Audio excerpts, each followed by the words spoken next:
Então, meus amores, olha só, essa aqui é uma frase dele. Não está escrito tal qual ele falou, mas é uma frase bem conhecida de Sócrates, que vai dar início ao nosso segundo tópico. O sábio que sabia que nada sabia. É uma frase, faz uma referência a uma frase dita por Sócrates, que ele disse, só sei que nada sei. Aqui nesse conteúdo nós vamos aprender, vai falar um pouco sobre a história de Sócrates, quem eram os pais deles, o que eles faziam, como foi que ele, não é? Os seus primeiros passos ali na adolescência. Aqui, na leitura desse conteúdo, nós vamos descobrir que ele nasceu em 470 a.C., na cidade de Atenas. Vamos também conhecer o nome do pai dele, que era Sofranisco, que ele era escultor. A mãe dele, Fenareta, era parteira. Vamos descobrir o nome da mulher dele, Xantipa, com quem ele teve 3 filhos.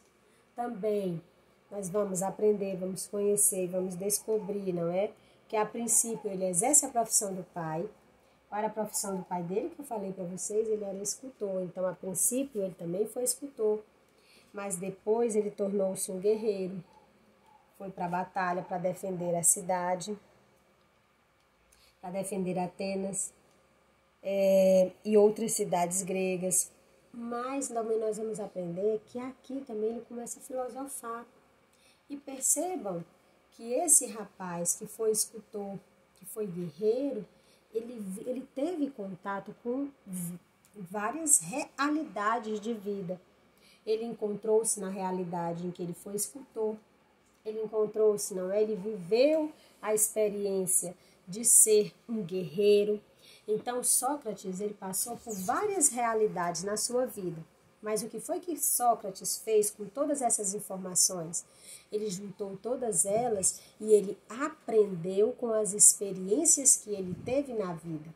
Sócrates, ele foi aprendendo.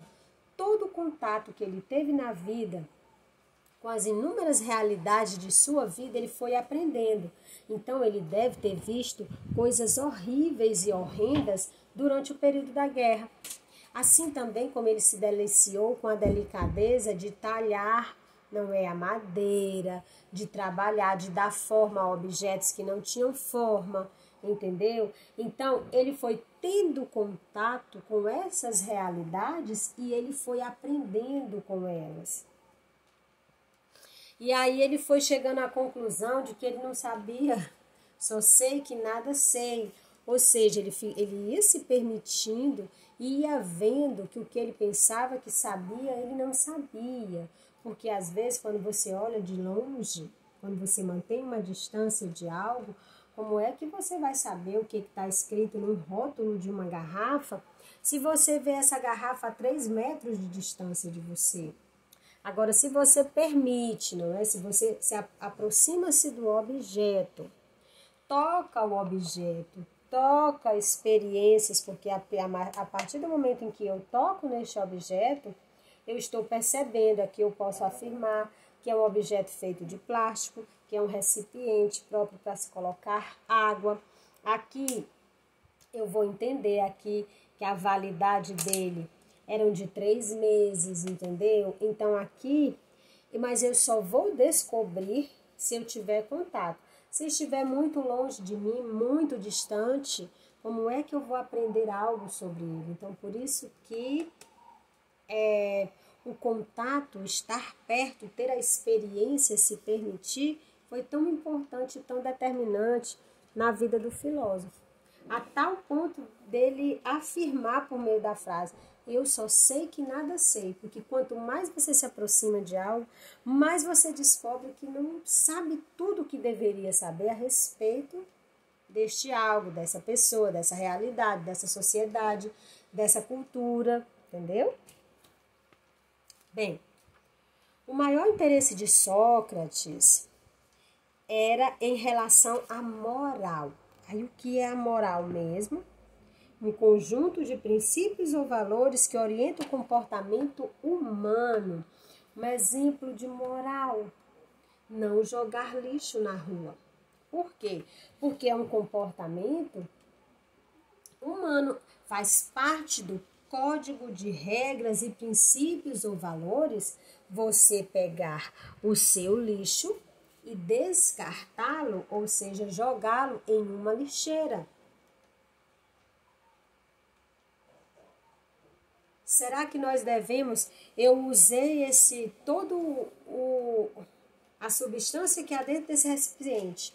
Usei todo esse álcool em gel que está aqui. Eu utilizo todo o álcool em gel que está aqui dentro desse recipiente. Depois que eu utilizei e que esse recipiente secar por inteiro, eu tenho que descartá-lo, ou seja, jogá-lo num local apropriado, de preferência em uma coleta de lixo seletivo, onde há um compartimento para cada tipo de lixo, não é? Aqui, no caso, seria um recipiente para se colocar recipientes, objetos descartados de plástico.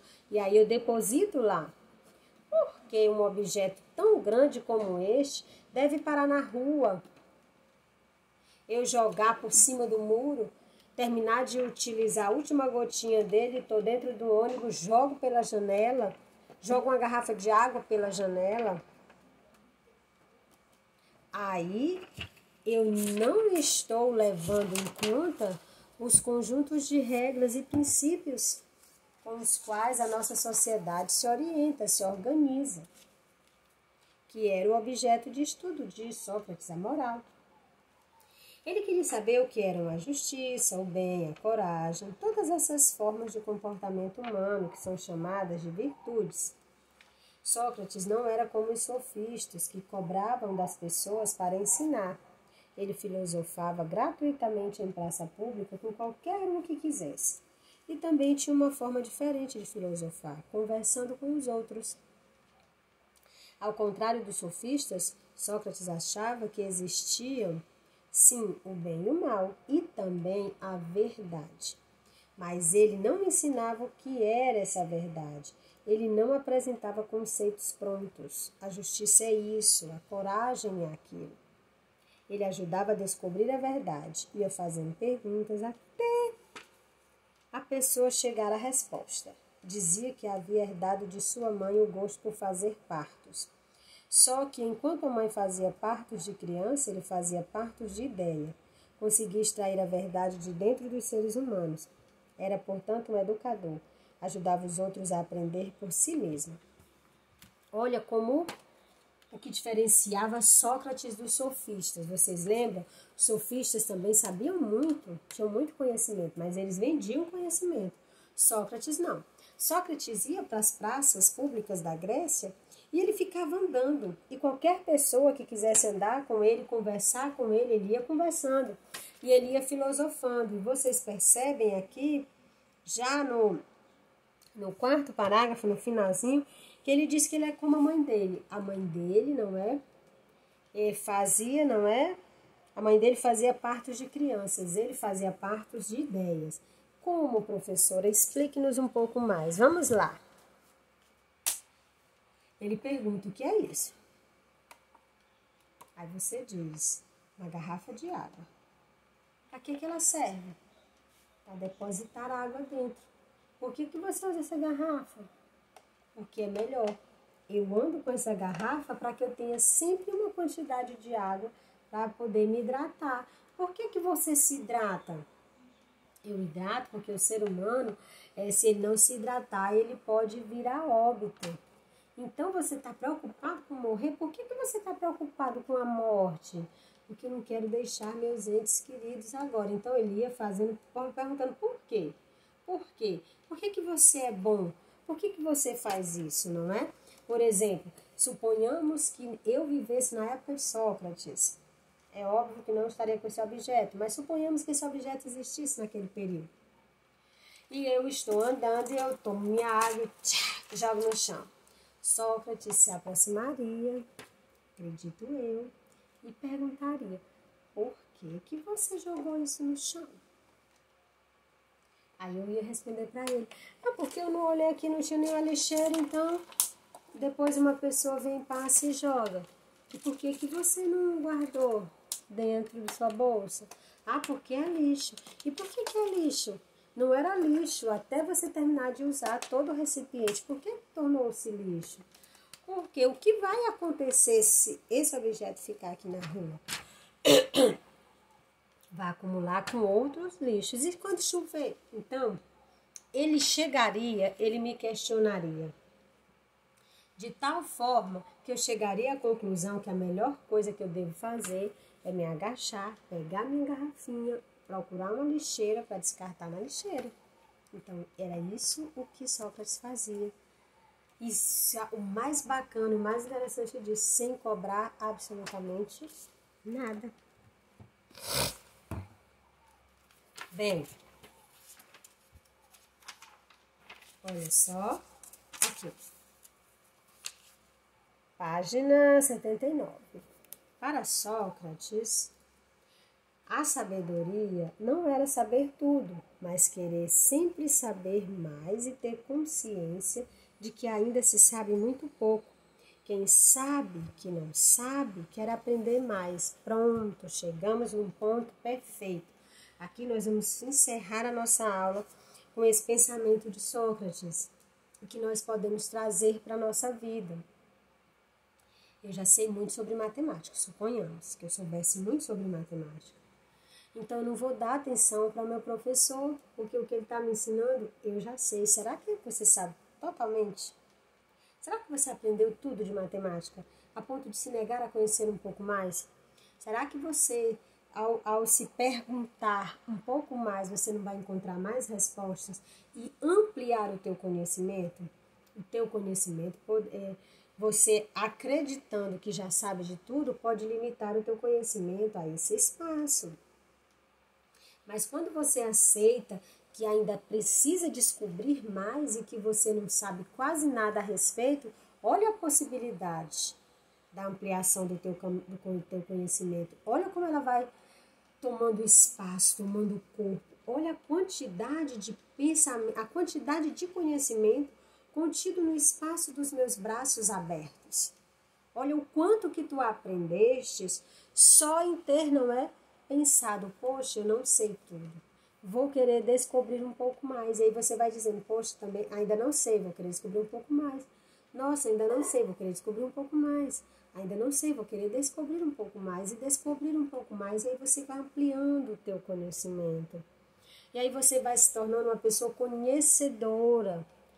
Sabe de um determinado assunto com mais profundidade, conhece mais, conhece melhor. Então, não se neguem a conhecer. E não acreditem que já sabem de tudo, porque nós, meus amados, não sabemos. Tá certo? Então, aqui, mais uma vez, encerra essa nossa aula. Um beijão, um abraço imenso. Leiam o conteúdo. Olha, aprendam com Sócrates. Só sei que nada sei. Volta no conteúdo, ler novamente, faz uma leitura, 2 leituras, 3, quando for responder as atividades que estão aí na página 79 e na página 80, as atividades na 79 e na 80, vai lá, ler novamente, busca na internet, entendeu? Usa a internet a teu favor, como eu sempre falo, vai pesquisar, vai mergulhar, vai descobrir um pouco mais. Nossa, vocês vão descobrir coisas maravilhosas sobre Sócrates. E vão acabar chegando a algumas conclusões e vão entender, não é? E aí depois vocês escolhem lá, como Maria. Faz a opção pela melhor parte. Até a próxima.